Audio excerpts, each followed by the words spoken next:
శ్రావణ మాసంలో స్త్రీలందరూ అంత నిష్ఠతో వరలక్ష్మి వ్రతం ఎందుకు చేస్తారో తెలుసా? అసలు లక్ష్మీదేవి స్వయంగా ఒక సాధారణ స్త్రీ కలలోకి వచ్చి చెప్పిన అసలు కథ ఏంటో ఇప్పుడు విందాం. పూర్వం మగధ దేశంలో చారుమతి అనే ఒక సద్గుణవంతురాలైన ఇల్లాలు ఉండేది. ఆమె తన అత్తామామలను భర్తను ఎంతో గౌరవిస్తూ ఇంటిని దేవాలయంలో చూసుకునేది. ఆమె అంకిత భావాలకి మంచి మనసుకి ప్రసన్నురాలైన వరలక్ష్మీదేవి ఒకరోజు చారుమతి కలలోకి ప్రత్యక్షమైంది.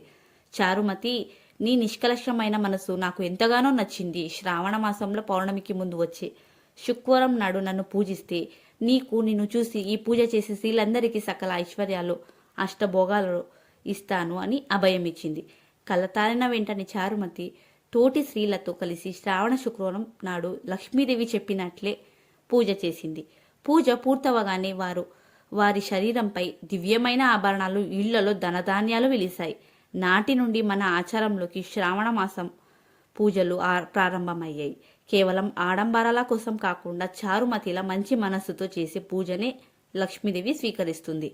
ఈ శ్రావణ మాసం కథ మీకు నచ్చితే లైక్ చేయండి. ఇలాంటి మరిన్ని ఆధ్యాత్మిక కథల కోసం సబ్స్క్రైబ్ చేసుకోండి.